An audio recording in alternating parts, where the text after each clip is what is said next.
ఏపీలో కూటమి ప్రభుత్వం అధికారంలోకి వచ్చాక కొత్త రేషన్ కార్డులు జారీ చేస్తారని 6 నెలలుగా ప్రచారం జరుగుతోంది.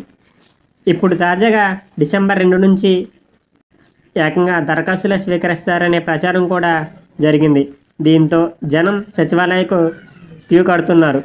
గత ప్రభుత్వంలో సచివాలయాల నుంచే రేషన్ కార్డులు జారీ చేయడంతో ఈసారి కూడా అలాగే చేస్తారనే ప్రచారంతో వీరు సచివాలయాలకు వెళ్తున్నారు. వీరు అక్కడ షాక్ అవ్వటం తప్పట్లేదు. రాష్ట్రంలో ప్రస్తుతం 1,48,00,000 రేషన్ కార్డులు ఉన్నాయి. వీటిలో వేల సంఖ్యలో ప్రభుత్వ ఉద్యోగులు, అవుట్సోర్సింగ్, కాంట్రాక్ట్ ఉద్యోగులు, రాజకీయ పార్టీల కార్యకర్తల చేతుల్లో ఉన్నాయి. వీటిని తొలగించకుండా కొత్త కార్డులు జారీ చేస్తే సమస్యలు తప్పవు.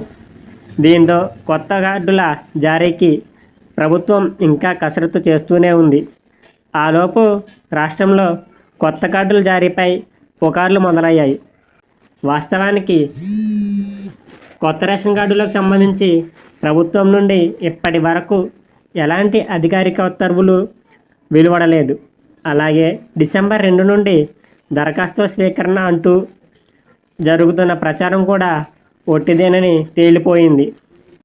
ఇదే అంశంపై రాష్ట్ర పౌర సరఫరాల శాఖ మంత్రి నాదెండ్ల మనోహర్ పేషీని సంప్రదిస్తే తాము ఇప్పటి వరకు ఎలాంటి ఆదేశాలు ఇవ్వలేదని చెప్పేశారు. అలాగే గ్రామ, వార్డు సచివాలయాల్లోనూ రేషన్ కార్డు జారీకి ఎటువంటి ఆప్షన్ కూడా ఇవ్వలేదన్నారు. కాబట్టి ప్రజలు ఊహాగానాలు నమ్మొద్దని సూచిస్తున్నారు. త్వరలో పాత రేషన్ కార్డులు తొలగించి వారి స్థానంలో కొత్త కార్డులు ఏర్పాటు చేసిన తర్వాత దరఖాస్తుల స్వీకరణకు నోటిఫికేషన్ జారీ చేస్తారని ప్రభుత్వం చెబుతోంది. జనవరి నుంచి మార్చిలోపు ఈ ప్రక్రియ ఉండవచ్చని చెబుతున్నారు. కానీ ఇప్పటికే జరుగుతున్న ప్రచారంలో పలు చోట్ల సచివాలయాల చుట్టూ జనం తిరుగుతూనే ఉన్నారు. ఇలాంటి మరిన్ని వీడియోస్ కోసం మన ఛానల్ని ఇప్పుడే సబ్స్క్రైబ్ చేసుకోండి.